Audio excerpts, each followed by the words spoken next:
Age of Galaxy sample gameplay, come on back after the break.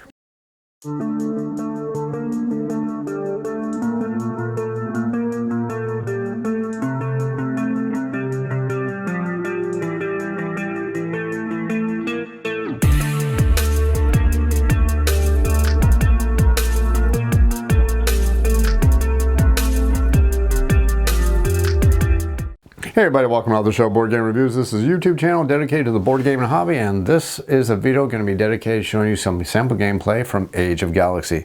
Now personally, when I look at a board game, the thing that tells me if I'm going to enjoy the board game the most is seeing some sample gameplay, because I know if I see some gameplay, I know if it's a style of game myself and my group is going to enjoy.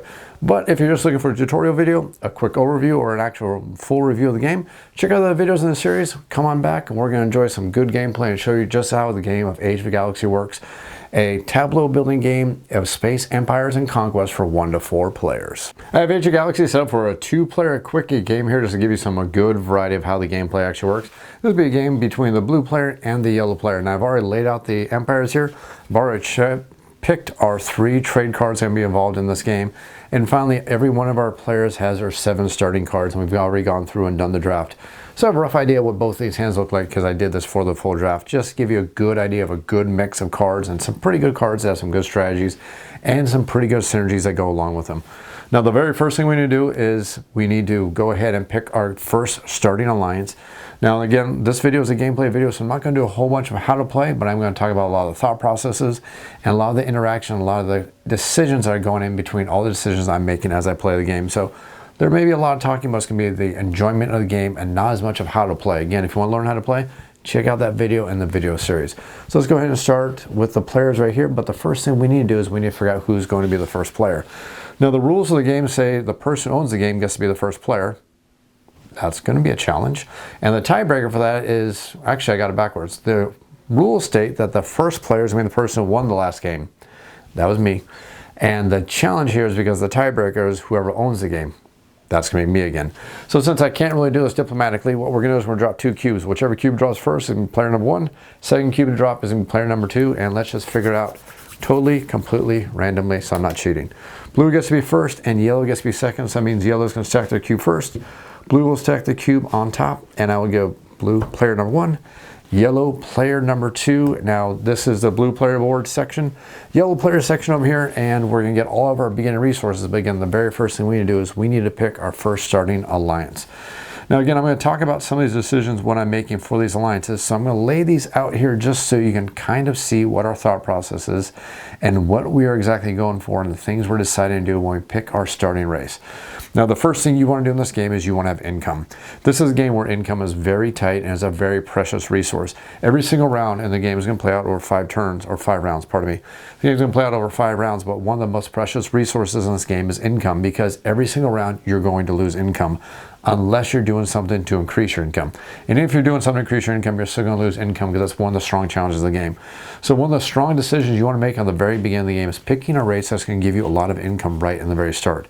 Now this player does not have a lot of races that actually have a lot of income, but what we do have is actually have a lot of races that actually start with a lot of these cruiser ships. So it could potentially influence the decision or the strategies we want to make. Because remember, cruisers can go out there to go ahead and explore the galaxy. We see we have a couple resources that we can get. And if we have the cruisers do so, and matter of fact, if we build the warp drives, we can get those resources before the other player can do so. That could be a very nice, solid strategy. And we see that I do have 1 alliance that allows me to start with 2 alliance cruisers. Possible starting strategy. The only downfall of that race is that I'm going to start with 0 money. Again, money is a hard thing to come by in this game. Another option I have to start off the game is I can go ahead and start off with this race right here. Well, I'll start off with 1 less starting cruiser. It still allows me to go out here and get possibly one of these resources here. It is going to allow me to start with 2 million space bucks, which is something that's very good, because that is income, or something to counteract the fact that income is very, very tough in this game. Now the downfall is this: if I get rid of this race, I'm not going to have as much offensive strength, and offensive strength could be good if I want to play offensively with this faction. I'm also going to lose the ability that is going to allow me to give up permanent income to go out there and produce a cruiser immediately, which is also very, very powerful. So those are the thought processes I have involved in starting for the blue player. What I'm going to do as the blue player is I'm going to start with this race right here, which is going to allow me to start with 1 cruiser as my starting resource.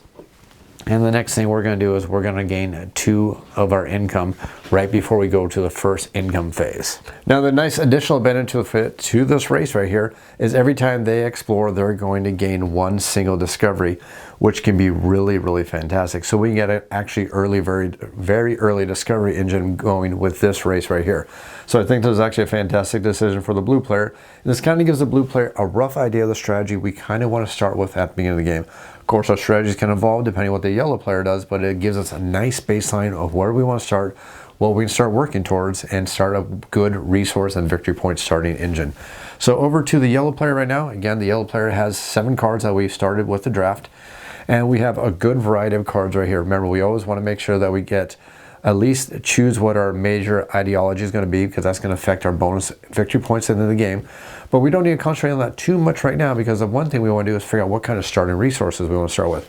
Well, this player has actually managed to snag a really, really powerful starting race for the simple fact that this race allows them to start with 5 extra space credits, space bucks, whatever you want to call it. And while we don't have any spaceships, having that extra income very early in the game is going to allow us to have a lot of possible decisions.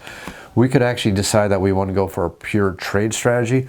We can decide that we want to go for a strategy where we're going to go ahead and build up our empire. And building up our empire could be very powerful, because if we do it right, we may gain extra control of planets, victory points. We may be able to get some good movement up on our tech tree, which could protect us for a more aggressive opponent, which is possible that we see that our opponent might be aggressive. They're already starting with a cruiser. So those are part of our thought process that we have very early in the game. That would give us an extra 5. The other option that we could do is we could also go for an aggressive strategy, starting with 2 cruisers and 1 money. Again, I don't think that's what we want to do. 2 reasons. One, I want to show you how how much variety goes into the gameplay, and how there are a lot of strategies that go into this game. And if I just do the same strategy twice, it's going to be kind of boring. I want to show you some good, different strategies between these 2 players. So I am just simply going to start with this faction right here, which is the Mobisus or the Mobisus. I'm not going to try to pronounce these races because we know how good I am at pronouncing things. I'm terrible at it. So I'm just going to start with this faction right here, and I'm going to play this faction out right here, and that's going to give us 5 credits right there. I'll play the rest of our cards down, face down right here, and I'm going to stick them off to, actually I want these out of camera view so you can see exactly what we're building very, very easy. So that's going to be very good for all the viewers out there. So we have our 5 million credits right there. We have our 2 million credits right here. Now we get to go to the production phase, which is the very first thing of every single round. So let's go ahead and start things off with the production phase for both of our players. The nice thing about the production phase is generally when you're playing with another player, everybody can do the production phase all together simultaneously. You really don't need to get the other player's input. But I'm going to do this kind of slowly just so all you can see exactly how the production phase works. So the very first thing we're going to do for the production phase is every single player is going to get 3 cubes. Now remember, these cubes are free action, so every single player just gets 3 cubes. Kind of separate them out in advance just to make things a little bit easier for the viewer here so you can see exactly what's going on. Next thing we're going to do is we're going to gain income based on we're gain money based on our current income. Now at the start of the game, both of our empires, or I should say all the empires for all the players, have a starting income of 3. So this player is going to go from 2 all the way up to 5 current money. This player is going to go all the way from 5 all the way up to 8 current money. Now as soon as we get our income, we are going to suffer the depreciations, or I'm sorry, our income is going to depreciate. Boy, words are hard some days. Our income is going to depreciate, and we're going to go down 1 point in our income. So that, like I said, income is a very strong commodity in this game. So as your income is going down, you need to find other ways to increase your income. So all of our players are going to go from an income of 3 down to an income of 2. Again, that means they've got future challenges. And after we get all of our incomes, the next thing we can do is we get the chance to activate any special abilities any of our current races we have in our alliance happen to have. And the way we find out if any of our races have special powers is we're going to look for a little gear style symbol. Neither one of our races have any of these powers. The only powers we have is the kind that we can activate during the action phase. So that's pretty much it for the production phase for both of our players. We'll start the very first action phase with the blue player, and now the blue player kind of has their work cut out for him because they know that they're kind of going to go for a semi-cruiser strategy and an exploration strategy. Now the interesting thing about the rules say that to do any exploration you need to have at least 1 offensive strength, and right now we have no offensive strength. So we know as a player we need to get some offensive strength. We know we need to get some cruisers, and we also know that we want to get some warp drives. And oh yeah, we only have 3 actions to do all those things. So we want to figure out the most efficient way to do that while still managing to have money and increase our income and manage to survive, manage to get victory points. You understand there's a lot of decisions that go into every single round of this game. So the first thing we are going to do is we're going to look at our hand of cards, and we're going to look and see if there's any cards that actually help with us with what we're trying to do. Because remember, you can always play 1 card before your action or after your action, again, you play one card every single one of your turns. Not every single one of your rounds, every single one of your turns. So for our very first turn, I think what we're actually going to do is we're going to play this race right here. And this race is going to give us a couple different benefits. The first thing this race is going to do is going to give us our second cruiser, which is always nice. It's going to give us 1 million space bucks, allowing us to go up to 6 million space bucks. I'm just going to call them $6. I'm going to make life as easy for all of us watching this video, or even for the person who's recording this video. I'm just going to call it 6 money, make life easy. But the nice thing that we see about this is once we bring this race into play, we now officially have 1 strength. You only need 1 strength to go out there and do explore action. So we've already managed to cover one of the things that we need without spending money, which means we're playing very smart and playing to the advantages of all the nice cards we've managed to get and built into our tableau. Not only that, if we start every single production phase with at least 2 ships or 2 cruisers in our current stockpile, remember you can never have more than 5, but if we start with at least 2 of them in our stockpile, we are going to gain an extra 1 point of income. Now remember, income is something that's very hard. Your income is going to go down every single round. So that's a good positive thing to keep going. So that's part of our early strategy. So we played a card, we still have an action, so we're going to play one of our action cues to figure out exactly what we want to do at this point. We are going to take the develop action, or I'm sorry, the research action, which is going to allow us to research the technology. Now again, we need warp drives because we want to get here before the other player so we get these nice, wonderful resources. And so far, we only need to be ahead of our opponent by 1 cruiser. If we can do so, we can start reaping some other benefits, including points over here on the track, which is going to ensure that we get the first place token. It's also going to give us some end game victory points. That's also going to allow us to lock in some money. So we're going to simply take the research action, and since we don't have any developments yet or any technologies that we managed to find, we're going to have to spend money for those research action. So we're going to go down from 6 all the way down to 3 in our current amount of money, and then we are going to go ahead and learn the ability of the warp drive. Now, warp drives means that we can encounter the next revealed card ahead of us, ahead of the current colony. Now that's our action. Let's go over to the yellow player who gets to decide what they want to do. Now, the yellow player also has decided that they pretty much know what they want to do. We know that we have a pretty good money production, or not production, but we have a pretty good darn amount of money. We know that we have a lot of cards right here that could lead us to a strategy that can give us a lot of victory points if we do a lot of development.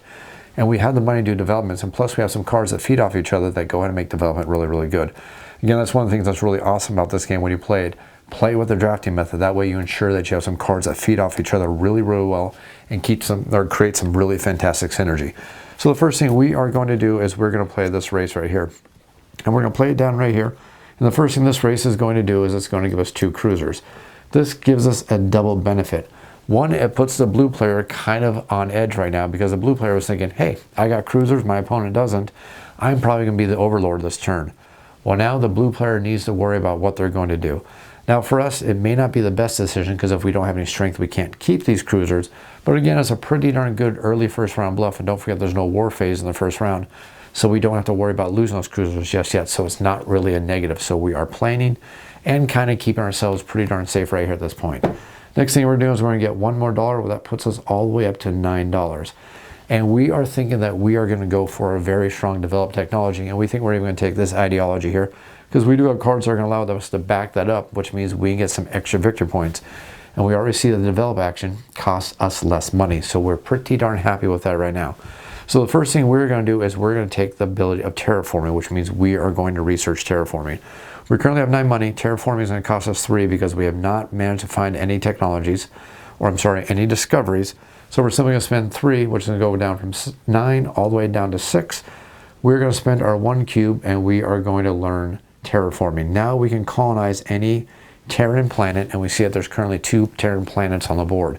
So this is going to pay off for us in the long run. And not only that, our income is now going to go up, and our income is now 3. Again, we're fighting against that slow drain of our income, and we're playing smart, and we're playing to the advantages of the races that we have right now. Now, the blue player knows that they want to do the explore action. They want to get these nice, wonderful benefits here as soon as possible. And the sooner they get these benefits, because these benefits are a little bit randomized, they can be anything from extra discoveries to extra technology to money or various different things. But whatever these produce might influence our future decisions or our strategy. So we want to figure out what these are as soon as possible. But it wouldn't hurt us to get some extra benefits while we're going out there and getting these free, nice technologies. So having thought about that, we are again going to take the research action with the blue player. So for the research action, again, this is going to cost us 3 money because that's all the money we have left over. Luckily, we can't afford it. But we are going to go ahead and learn the hyperspace scanners, which is going to take the last of our money. Again, that's kind of not a great thing. But the positive here is this means that every time we take the explore action, we are going to go ahead and gain 1 discovery. And not only that, just for learning hyperspace technology or hyperspace scanning, we are going to gain 1 free technology just right here, just for doing it. And every time we do the explore action, which we're going to do right next, we're going to gain an extra free discovery, which can be really, really fantastic, as discoveries can be used in the trade markets. Generally speaking, at least here we can use 3 discoveries right now to go ahead and gain influence. And remember, influence can help you with some other things, including turn order and end game victory points, but they can also be used for various other things. So it's a really good early thing to get right now and help us with the strategy that we're kind of working on with the blue player. Now let's go back over to the yellow player. Now the yellow player knows that they're going for more of a influential strategy, at least in the early parts. That's kind of the decision they're making so far, because we know that we wanted to start developing planets. Well, we can't develop planets until we colonize planets, and right now we can only colonize a fire planet or a water planet. Luckily, both those things exist, so now we need to make a decision. Do we want to start going for some very early influence? Remember, influence is something we need to start influence the Galactic Senate or the Galactic Congress right here. And again, that's more victory points and extra influence in the game, so it can be a really good thing. Or do we want to make sure that we have the income that we need to make developments, because developing is very, very expensive. Well, we do have something that's going to slightly influence our decision on that, because there is 1 more alliance that we can go ahead and take. And what this alliance is going to do, and again, this could kind of telegraph our eventual decisions on how we're going to do and the kind of strategies we're going to do. But this alliance race, every time we develop or do the develop action, as long as we're developing a Terran planet, and there happens to be 2 of them right now, so it's really good to get this out of the way right here, right now. But every time we do that, our income is going to go up by 2 points. So that's going to help feed the engine that we're trying to build right now. So it's actually a really good strategy. Again, it kind of telegraphs and lets everybody know that we're going for develop. It also lets everybody know that we want to lock in the planetary shields as quick as possible, because we're playing against a player who has an aggressive strategy. At least we can kind of predict what they're doing by kind of watching what we're doing. So it's a possibility of seeing what they're doing. So we want to make sure we get planetary shields as quick as possible, because planetary shields are the only thing that will protect our developed planets from a war machine coming our way. So that's a long way of saying, let's place this down right here. Let's go ahead and get 2 cruisers. Again, we don't need to worry about losing our cruisers because we don't have enough shield strength, because you know what? There's no war phase in the first round. Next thing we're going to do is we're going to gain 1 more credit. And now we need to figure out what our action is going to be for the turn. Now we revealed all of our races and all of our basic strategies for that. Next thing we want to do is we are going to go ahead and we are going to colonize a planet. I am thinking that we want to get income right here, right now, because income is always a good thing. We're not really worried if our opponent goes first next round. We're more worried about not having the income to pay for develop, because develop is very expensive. Now, it's lucky that develop is going to go down in cost for us just a little bit, thanks to these cards right here, but it's not going to be quite cheap enough, so we need to make sure we're watching those costs. So we are going to take our 1 cube right here, and we are going to develop this planet right here. Or I'm sorry, colonize this planet right here. Since we do have a fire race, that means we can colonize that planet right here, and our income is going to go from 3 all the way up to 4. That's the end of our turn. Let's go back over to the blue player, and we already know what the blue player is going to do. They are going to do the explore action. Now, do the explore action. Take your cube over here, and you're going to place it over here to signify you're taking the explore action. You must have at least 1 combat strength. Yes, we do, thanks to this race right here. So we get to sacrifice 1 of our ships to do so. But before we do that, or I should say after we do that, because I can do this afterwards, but let me do this afterwards so we don't confuse things too darn much, because I don't want to confuse things. So let's go ahead and do this explore action. We need to sacrifice this ship, which means we will lose this ship from the explore action. It's going to go out there and maybe runs an asteroid field or something like that, but it's basically going to go out there, and we're going to reveal this token right here. This token says that we are going to gain 4 discoveries, which is actually pretty darn good. So we already have 1. We're going to gain 4 more. That's going to take us up to 5. But remember, we have a race that says every time we explore, we gain 1 more discovery. So that does mean that we currently have 6 discoveries. That means going up the tech tree is going to be really darn easy for us, because we don't need to spend money to do so, which is pretty darn good because we don't have a lot of money. So let's go ahead and get rid of that. That action is done, but before we are ending our turn, we are going to go ahead and play 1 more card out of our hand. Now, we want to make sure that we have at least 2 spaceships by the end of this round. So I have a couple different options. If I don't want to put out my 3rd alliance race this early in the game, I could discard this race right here, right now, and get 1 cruiser right here, right now.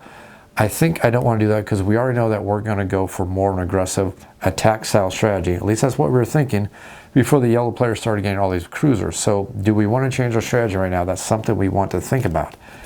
I am thinking that we've kind of got a lot of cards that kind of synergize for that strategy.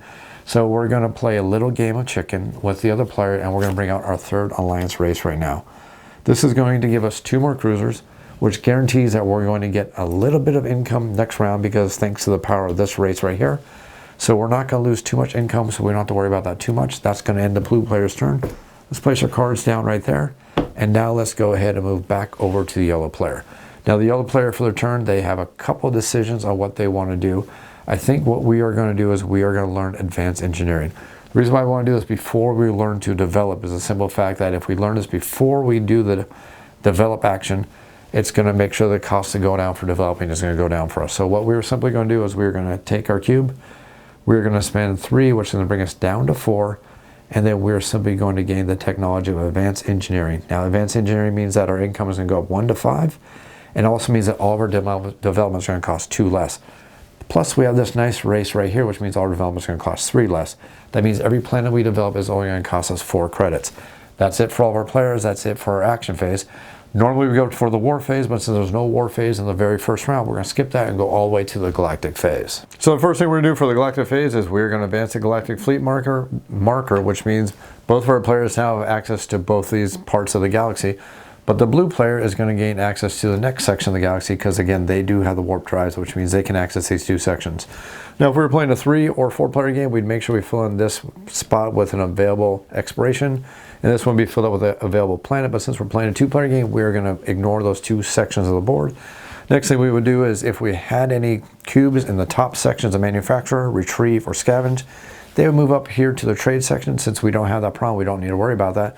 So the only thing left to do is reinsert the player order based on if anything changed with our current influence. Well, it's nothing's changing due to our current influence, so that's basically the end of the first round. So let's go ahead and start the second round, starting with the production phase for both of our players. So the very first thing we're going to do for the production phase is every one of our players is going to gain 3 cubes, and then we're going to gain our income. This player is going to gain 5, which means we go from 4 all the way up to 9, which they're very much liking a lot right now. This player is going to go up from 0 all the way up to 2, and then all of our incomes is going to go down by 1 point for all of our players. But the nice thing about this player is their income is going to go up 1, because their current amount of ships they have in their back stock is 3, and if they have 2 of them, their income is going to go up by 1, so that means that's going to counteract that loss of income.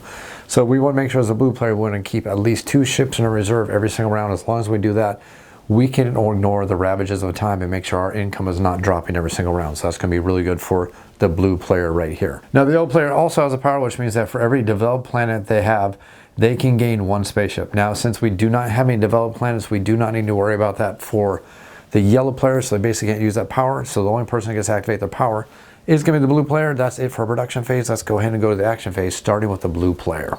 The blue player for their turn is going to do a little bit of a couple combinations of a couple different actions for the very first turn. The very first thing they're going to do is they're going to discard this card right here, and it's going to be for the bonus at the bottom, which is going to be 3 money, which is going to bring them up from 2 all the way up to 5 money. Now this is not an alliance. This is a card that's basically going to be played for its bottom effect, which means it's now removed from the game for this player. That's our 1 card played for this turn. And now we're going to do an action for one of our races, which means we're going to sacrifice 1 point of income to go ahead and build a ship. So we now have 4 ships built, and the reason why we're doing this is because we don't have a lot of money and we have other things that we want to do. But we don't need money as badly, because thanks to all these wonderful discoveries, we do have the potential of different ways of getting victory points. So we're not really putting ourselves quite in a hole.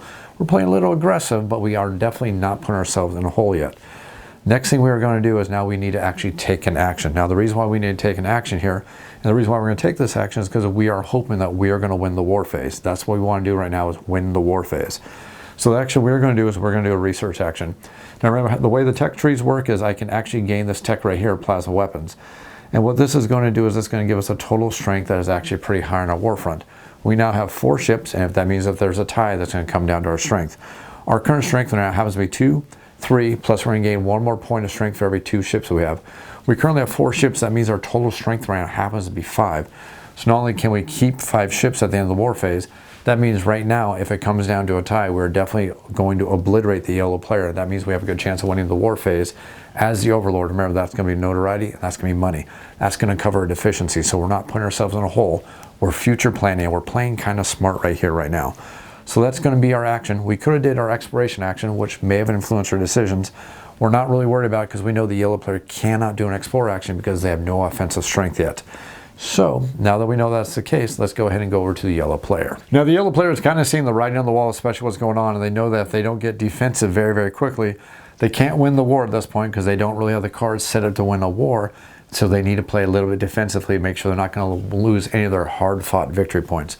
So the first thing this player is going to do is they're going to go ahead and figure out that they need to get this protect technology. The unfortunate thing is they can't do that until they get at least one discovery token. 2 of them would make it even cheaper for them if they manage to do so. And guess what? They can gain 2 of those because, matter of fact, we have terraforming, which means we can colonize this planet right here. So we are going to take the colonize action. Now, since we have already colonized 1 planet, that means colonize does cost us 1 money. So we're going to go down from 9 all the way down to 8 money. But we're going to gain a planet that's going to give us 2 discovery tokens. Now that we have discovery tokens, we can start affording to get some of these more expensive technologies, such as the protect technology, which means if we manage to develop both these planets, they're 100% protected, even if we don't have any ships to protect their planets at the end of a round during the war phase or whatever may happen. We can keep ourselves protected. That's it for the yellow player. Let's go ahead and go back to the blue player, who we already know is going to go ahead and do a action to go out here and go ahead and explore this section right here. Now remember, every time we do an explore action, we are going to gain 1 discovery. That's always a good thing. And then we are going to go ahead and explore this location. So let me go ahead and spin my cube. We will do that, and let's go ahead and reveal exactly what this happens to be. This is actually great for us. We're going to gain 3 money, so we're going to go up from 5 all the way up to 8 money, and we're going to gain 2 more discoveries. So this is actually pretty darn good for us. We can take these discoveries and we can turn these discoveries into relics. And remember, relics are victory points into the game. So we have a nice little stash going on here. As long as we have the money to do the retrieve action, we can start generating a heck of a lot of victory points. Although the caveat to that is there's only 5 rounds in the game. So we must do it quick and we must do it smart. But that's the end of the blue player's turn. Unless we want to play a card, and I don't think we want to play a card yet. Let me look at my cards here really, really quick again. And actually, I think we are going to play a card. I think we're going to play this card right here, and we are going to gain a point of influence. Yeah, I think that's what we're going to do. We're going to discard this alien race right here, and we are going to take a point of influence. That puts us at 1 right there. I think that's a good thing to do right now at this point. I don't think we want to do any other actions. I mean, we could sacrifice more of income for more ships to get a 5th ship. It's not going to help us. I'm really not worried about that. Let's go back over here to the yellow player. Now the yellow player knows that they want to defend these planets, but they also know that they want to figure out some way to get this technology because it's all part of their strategies. So we have 2 action cubes, which means we cannot develop and get the shields. And we know that there's a possibility that the other player is going to attack us. So let's go ahead and play this as smart as possible. So let's take our cube right here, and we are going to go ahead and do a research action. Now, since we're researching advanced technology, that means it does require at least 1 discovery plus 3 money, or we can go ahead and burn 2 discoveries. I think in this case, we are going to burn 2 discoveries. Although that's a tough choice, I could go over here, but 2 strength is not going to stop the war machine going on over here. It's not going to help us. I'm not going to worry about that. Let's play smart. Let's play a little bit defensive here. So we are going to go right there, and that means we're going to go ahead and burn these 2 discoveries right here to pay for that technology. We're going to move up right here, and since we're moving up, we're going to go right on top of the blue player, which means we're going to be the first player on the next round. If it comes down to that, could be a positive. We don't know. We'll get there when we get to the next round. But that is it for action for the yellow player. Now, the great thing to understand is if we manage to develop these planets at all, they are protected from the other player's war machine. They cannot defeat our planets as long as we have these planetary shields. Things are looking good for us, and we can definitely afford to develop at least 1 of those. And we have the spaceships to protect us this round. So we actually played a very good defensive move. We think we're okay. Let's go ahead and go back to the blue player. So the blue player is thinking that if they can force the golden age round 3 or maybe round 4, they're going to get a whole bunch of extra cubes for either round 4 or round 5, which can give them the ability to go out there and do some really darn good decisions and some really good moves. So having thought about that, we are thinking that if we can get the influence, we can make the income, and that can also allow us to make sure that we're filling up these trade routes, because we do need money to convert every one of these discoveries, every one of these discoveries into one of the relics, which are going to be worth the victory points in the game.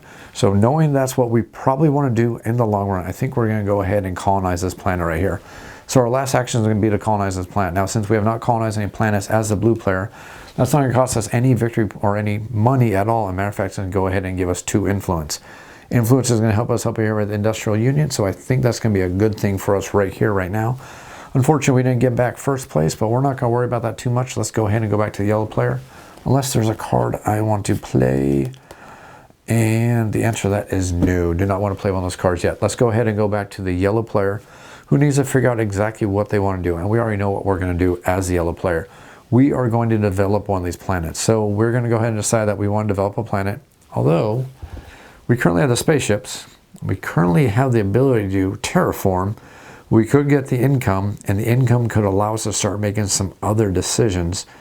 So I'm wondering if that's actually going to be the better idea. Because if I get the income early, that'll help me in the later rounds. And if I have the money for the later rounds, then I can do a lot of the big purchases. Although I'm going to get 4, that's going to put me at 12. Decisions, decisions, decisions. I think what I'm going to do is I'm going to do a develop action. And I'm going to develop this planet right here. So we're going to go ahead and develop this planet. Now remember, when we develop a planet, we do have some nice benefits. The first thing we do is every time we develop a terraform planet, we are going to gain 2 on our income, going from 4 all the way up to 6 for our income, which is a good thing. Now remember, we are at -1 to our develop cost because of this race right here. And we are at minus another 2 to our develop because of this technology we managed to research right here. So instead of spending 7, we are only going to spend 4 for our total cost for our develop. So we're going to go down from 8 all the way down to our 4 for develop. And now we've managed to lock in 2 victory points at the end of the game. And we also have the planetary shields to make sure that the opponent cannot take this planet from us. Kind of a double whammy and a nice double bonus. That's it for the action phase. Let's go ahead and go to the war phase. So the first thing we need to do for the war phase is we need to figure out which one of the players is going to become the warlord, or I'm sorry, the overlord for the current turn. And the way to figure that out is figure out who has the most cruisers. If there's a tie for most cruisers, we're going to figure out who has the most strength. And if there's a tie between that, then they're going to share the reward, but the person becomes a true overlord, meaning if there's only one true overlord, they can go out there and start attacking other planets as long as they're undefended planets. We'll get to that in just a second here. So the first thing we need to figure out is who has the most current strength. So we both have 4 ships, but this player has a total of 4 strength, which is going to break the tie. So since they are the tiebreaker, that means they are going to gain this reward right here, which is going to be 1 money, which is going to put them up to 9, and then they are going to gain 1 point of influence. Putting that at 2, which means next round they get to be first again, which is a nice bonus. Now, since they are also the overlord, they have the option, if they want, to go out there and send one of their ships to go out there and attack one of these planets. Now, if the other opponent could not defend their planets, they can actually go after those planets that they wanted. But since the other player can defend the planets, we're going to go ahead and go after another planet. Now, why would we do that? Well, because our ideology says that the more planets we destroy, the more victory points we're going to get at the end of the game, because that's our ideology. So what I'm doing now at this point is now I want to deny the other player the planets that could be most beneficial to them. So that means that this planet would be a good one to take out because that stops them from getting more income because they can terraform any of these planets right here. Or the other one I can stop them from getting would be this one, which is going to give them 1 point of influence. If they can manage to get to 3 points of influence, they can go to the Galactic Senate or the Galactic Congress right here. I'm going to call it Senate for the rest of the time I play this game. I swear I am. But they go to the Galactic Congress right here. They can gain 4 influence right here on this track right here, which is permanent victory points in the game. So do I stop their income engine or do I stop their influence engine? Well, I can't really stop their influence engine because even if I take this planet away from them, they still have this planet that can give them influence. So I can't really strip it from them, but I can definitely strip them of their current income engine because they need a lot of income to do what they want to do, which is develop planets. So we're going to simply fly over here. We're going to go ahead and put a space blockade on this planet and guarantee that they cannot take this planet, can't colonize it, cannot develop it. This planet is basically out of the picture for this player for the rest of the round, or for the rest of the game, I should say. That is pretty much going to be it for the war phase. We get to now go to the galactic phase. So let's go ahead and move the current space fleet colony up to the next sector. We are going to flip over the next sector card right here, and we are going to see that, well, I think exploration is going to continue to be a good thing for the blue player to do.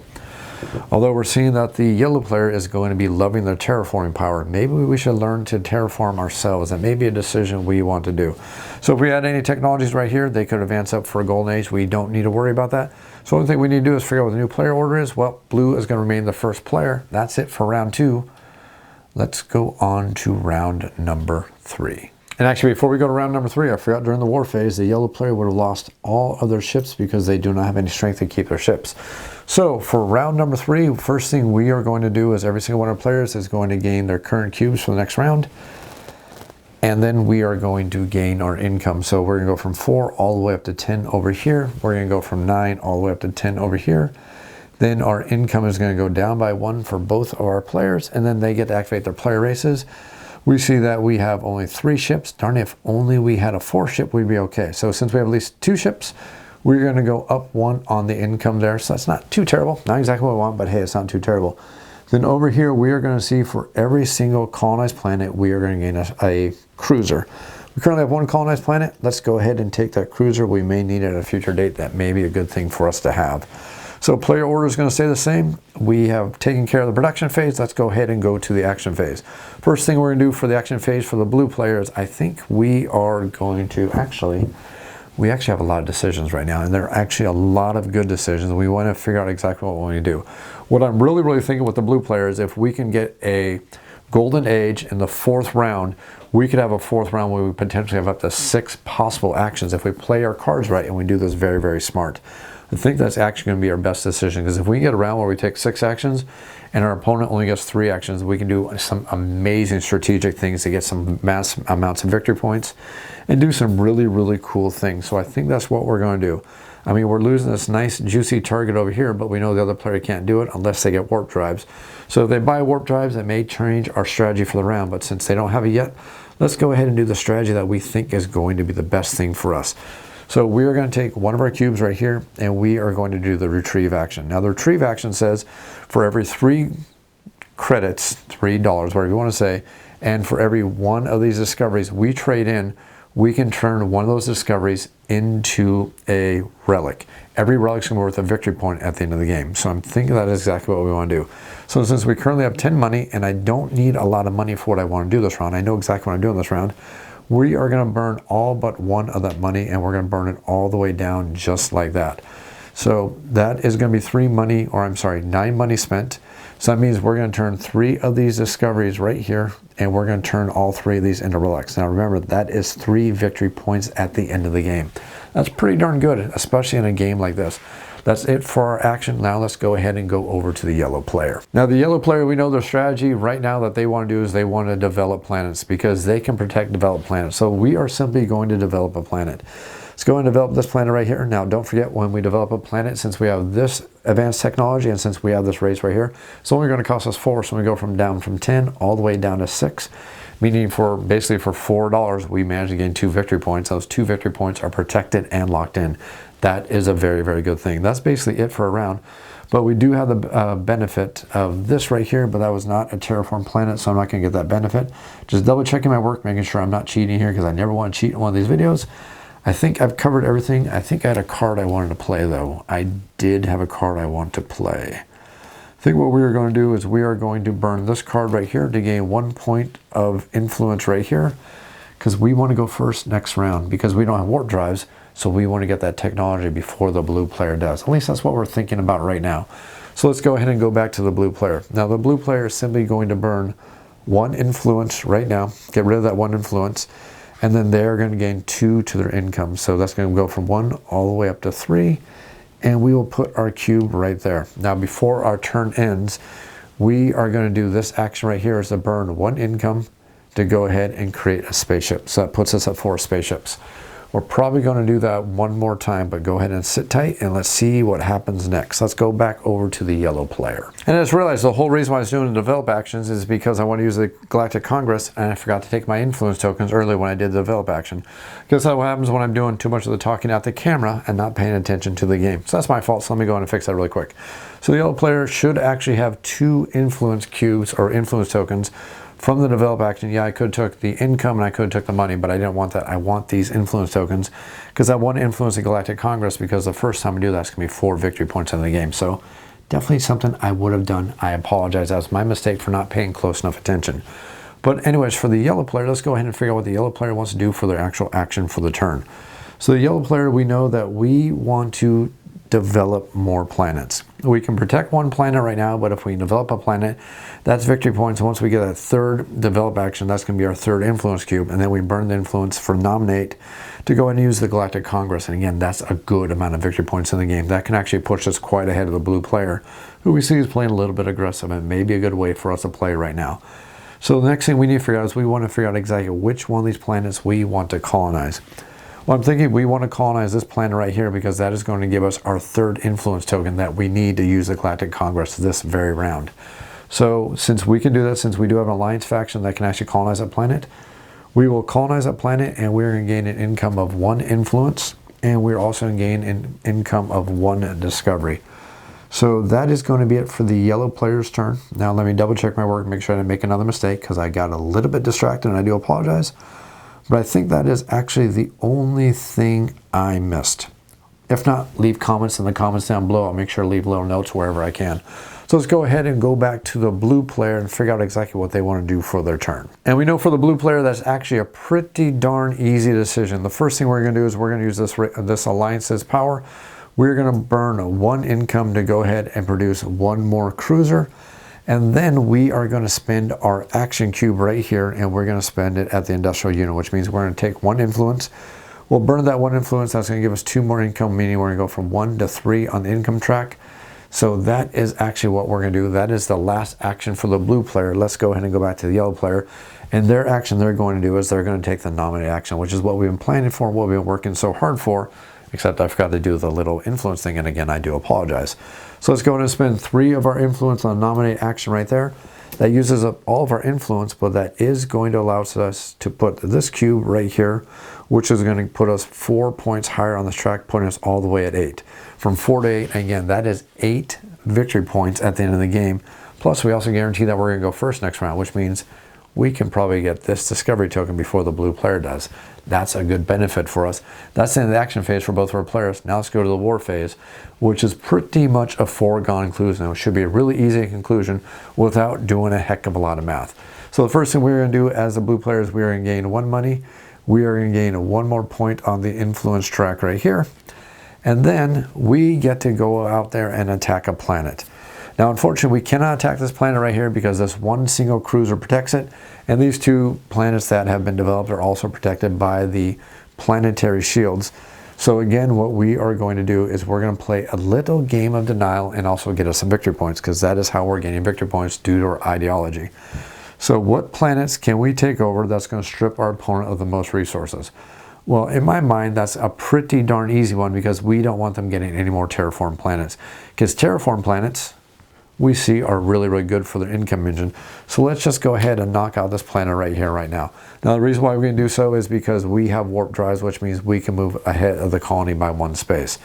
So that is done. Now we get to see how many of our warships or our cruisers we get to keep. Well, we have a total of 4 strength, so we can keep all 4 of our cruisers. This player has a total strength of 0, so they get to keep 0 of their cruisers. That is it for the war phase, and now we get to go to the galactic phase. So let's go ahead and advance this ship forward right here. Let's go ahead and reveal what the next tile or the next part of the galaxy happens to be right here. And we don't have any planetary sections that we need to fill up at all. So the only thing left to do is to move this up right here, which means we have now triggered a golden age. So to do the golden age, what we're going to do is we're going to move these 3 cubes, and they're going to be returned to the blue player, meaning they're going to have access to those cubes next round on top of their income of 3 cubes.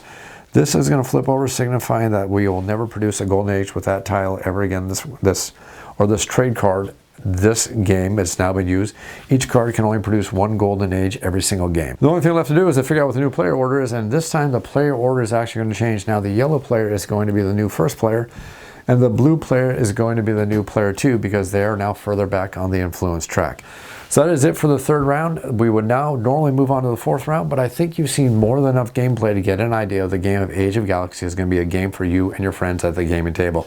If you have any comments or questions, make sure to leave them down in the YouTube comments down below. I'll be sure to get to them as quickly as I can.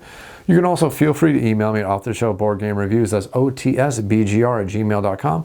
Be sure to answer emails as quickly as I can. If you enjoy this video channel, you enjoy the content I put out there, think about supporting the channel on Patreon. Just $1 in the tip jar can help me cover my costs, help keep the channel growing strong, and bring out content that you enjoy. If you enjoy this video, if you enjoy this video series, click that like button, click that subscribe button, and as always, thanks for watching.